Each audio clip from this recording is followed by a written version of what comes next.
What's going on, guys, and welcome back to the University of Texas at San Antonio Dynasty, my building project here in NCAA Football 13.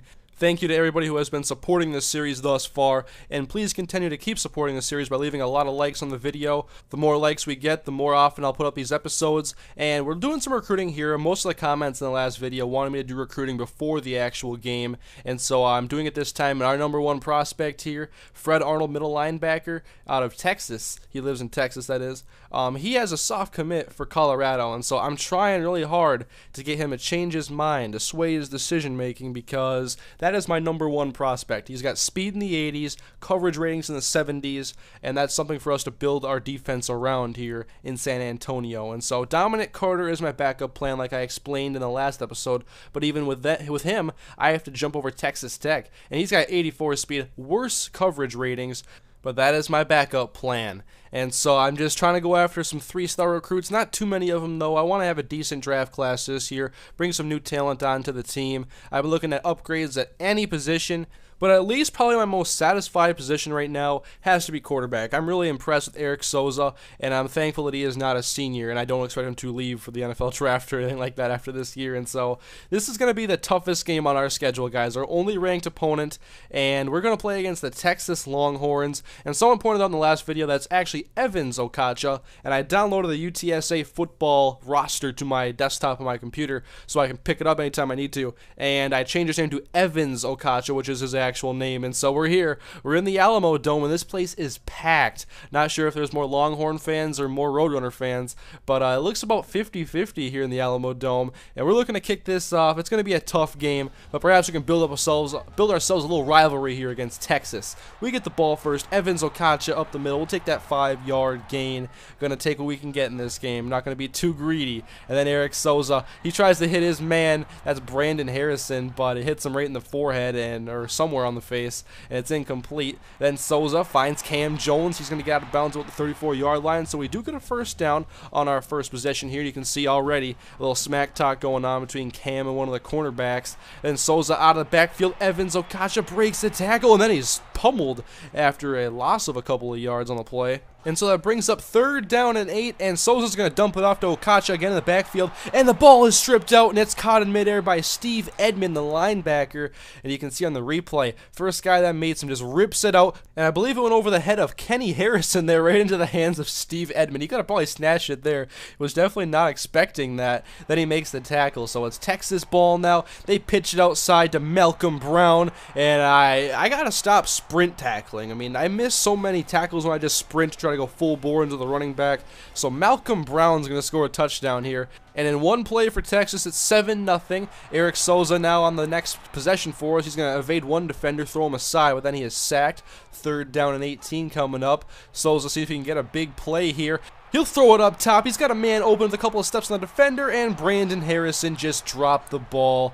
And so our drive stalls there. Texas is all fired up, even though that was our mistake and not their good defense. And now they got their quarterback. I forgot to mention this. I'm not really sure about depth charts and whatnot in college, guys, but Case McCoy was not their starter for some reason. I'm not sure if he was injured or whatnot, and so you have to watch David Ash as their quarterback in this game. I'm not sure if Case McCoy is a starter or whatnot, but here you can see Malcolm Brown once again will cap off the drive. 14-0 Longhorns here in the first quarter. It's already looking pretty ugly for our Roadrunners, as we kind of assumed it would be. Everybody knew this was probably going to be the Texas Chainsaw Massacre. But playing a game like this helps us gauge where we are as a football team. Obviously, we played horrible against Minnesota, but that was the first game of the year for us. And now we're just hoping that we can put up somewhat of a fight and just improve when we play against these teams. I want to schedule ranked opponents, or maybe just one every year. Depends on how good we're going to be. But we actually do force Texas to punt right now. Our defense is all fired up about that. They didn't get a touchdown on every drive. We got them to punt once at least. So handoff now, Evans Okacha, and he's going to get about 8 yards in this carry going off tackle. He had a pretty good game last week against New Mexico State in our first victory on the season. And then there we go. Jeremiah Moeller makes the catch. I'm starting to get really acquainted with this team already. I'm remembering most of the names, I have to say.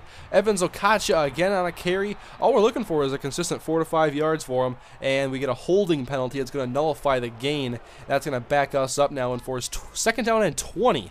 And Souza is back to pass, but quickly he is under pressure and being chased down by Longhorn defenders. The offense isn't too happy about that. There's Cam Jones and Evans Okacha in front there. Not too happy with this game so far. Then Souza's going to get sacked one more time, and it's 4th and a mile, so we just punt the ball.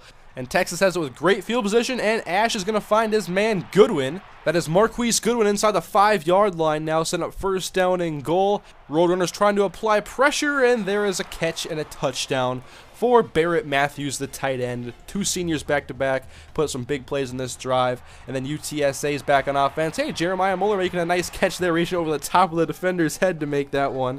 And now 1st down and 10, hand the ball off to Evans Okacha, get that tackle on the edge, and there goes Evans up past the 50-yard line. He's chased down. I mean, he's only got 83 speed, which is probably the speed of their outside linebackers. Then 1st and 10, Souza once again is sacked. It's really hankering our ability to stretch the field at all, where we actually have had some good plays this year because the pressure gets to us way too quickly. And then once again trying to go to the sideline looking for Kenny Harrison, and that's not going to work. And now you see Eric Souza actually had the wind knocked out of him. We're going to put in the backup for now. And I believe I might have called Kenny Harrison or Brandon Freeman earlier by the wrong first name. I can't remember, but I think I did. Anyways, we punt the ball to the Texas Longhorns, and we down it at the 1-yard line, but Malcolm Brown's going to get them out of the shadow of their own end zone, and that's going to get them to the 10-yard line now with another 1st down. Ash in the pocket. He's going to look right, and there's Malcolm Brown out of the backfield, tackled out of bounds after getting another 1st down for the Longhorns. Ash is throwing once again. Slant route, Jackson Shipley, the brother of the Cincinnati Bengals wide receiver Jordan Shipley, and now Ash once again throwing in Malcolm Brown out of the backfield. Not doing very good with our zone coverage thus far, and so we're trying to do a little man blitz, and it works for us. A 7-yard sack, and that is going to be actually our highest rated player, Jerron Harris, getting the sack on that play. And then on 3rd down and 8, Ash going to the end zone, and the defense is able to knock it away, and Texas has to settle for a field goal. Yeah, that's actually Case McCoy holding it, so it must have been something wrong with the depth chart on here. That or McCoy is just actually second. I'm not sure how it works. I'm not very familiar with these college teams. And now to open up the second half, faking the handoff, going deep. That's going to be a big play for Mike Davis, making the catch from David Ash as they're now in Roadrunners territory. And now 3rd and 4, handoff Malcolm Brown off tackle left side. He's tackled, but he does get the 1st down. And now out of the pistol is Ash back to throw. And he's going to go over the middle and touchdown Jackson Shipley. And Texas is putting the hurt on the Roadrunners. It's 31-0 now. UTSA has not even sniffed the scoreboard, and they want to get this offense rolling a little bit and have something positive to take away from this game. And how about Cam Jones making a catch flying across the middle of the field? Nice play there for Cam. Now we want to go back to the running game. Evans Okacha up the middle, about 7 yards. I mean, the running game has actually played pretty well in this, but you're going to have a lot more if you want to succeed against the Longhorns. 2nd and 3, Evans Okacha once again taking the ball, getting another consistent carry. We're seeing a lot of consistency from Evans Okacha right now, last 2 games at least. And here's Eric Souza throwing off my back foot. I thought I had a man open. I wanted to hit him, and I just should have set my feet there and thrown it earlier probably, but now we have Evans Okacha getting another nice carry on the ground, doing some great blocking of our tackles and receivers, setting the edge for Evans Okacha. And then 2nd and 11, we'll let Brandon Freeman come across the middle the same way Cam Jones did earlier. We're inside the 5-yard line now. Souza rolling to his right, wants to punch us into the end zone. Cam Jones short, and so that brings up 3rd and goal. Can we get this long yard and a half? Evans Okacha into the end zone. 31-7. There will be no shutout, and you can see Okacha talking to David Morgan. I don't know what they're talking about. It's 31-7. 1st and 10, David Ash in the pocket, and he has a man wide open. How did Goodwin get so open? That was ridiculous. We're going to have to watch a replay. He cuts. Okay, our guy literally thought he was going to the bench. Only with 1-star teams, folks. Only in UTSA does this type of stuff happen. Anyways, Texas has the ball, and they got Malcolm Brown running all over our defense right now. And that is just all our defense can do to keep these guys out of the end zone right now on the ground, with Malcolm Brown getting his 3rd rushing touchdown on the day. So it's 38-7. We're in the 4th quarter now. We're down by 31, but we're still airing it out with Cam Jones making another nice catch. Our #1 receiver, I've been really impressed with the way he's played this year, and I think we have some good talent that hopefully gets better in this offseason progression. And now Brandon Freeman makes a nice catch with a flag on the play as Freeman gets up from the ground, and it's holding on the offense. That'll back us up, and the coach is like, come on, man, give us a break. We're down by 31.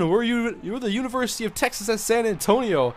And so Okacha now going off tackle. The speed is not meant for him to go off half tackle unless it's a weak side where he has an opportunity to get a big gain if one guy gets blocked. And then you see here he's writhing in pain again. Every game he's gotten hurt at least once. 2nd down and 17. Souza and Cam Jones makes a catch close to the first down marker. Nice job. We would then convert on the next play with Nate Shaw. And so we have a new set of downs, and Souza wants to air it out to Brandon Freeman, but it's intercepted by Adrian Phillips. Nice play on the ball by Phillips. That wasn't the spot I wanted Souza to throw it to, but nice play by Texas on kind of a poor throw. Not where I wanted it, but I think the passing game overall is very good in NCAA 13. It's my favorite feature of this entire game. But hey, guys, check this out. Interception in the flats. That is going to go to the house. A pick 6. That is Tristan Wade, the safety, the sophomore. And so we scored more points against Texas than we did against the Golden Gophers. And then on the last play, they optioned it to Malcolm Brown. We forced the fumble, we pick it up, but the game is over. And so we lose 38-24. Malcolm Brown is the much-deserved player of the game. 3 touchdowns on the day. UTSA does take the walk of shame, but hey, they played against Texas. They knew it was going to be a tough game. And we found out that this team maybe has improved a bit, though, since playing against the Minnesota Gophers. Okacho once again had a good game. I mean, 5.3 yards a carry for a guy with not much speed. It is mostly a power back. I'm liking what I'm seeing out of him so far this year, besides the injury troubles. David Ash played a good game other than that interception in the flats that shouldn't have happened. Malcolm Brown started off hot and finished pretty hot, too, except for that fumble. And Jackson Shipley made some plays today as well. But now, guys, we are ready for the I-35 rivalry here. Texas State versus UTSA. Looking for our 2nd win on the season. It will be in the Alamo Dome. And I do want to live stream this game for you guys. I might tonight. I don't know. Check my Twitter if I am. I would like to. We'll see if I have the time to do it tonight. But anyways, guys, if you enjoyed the video, please leave a like. And thank you for watching. I'll see you guys in the next episode.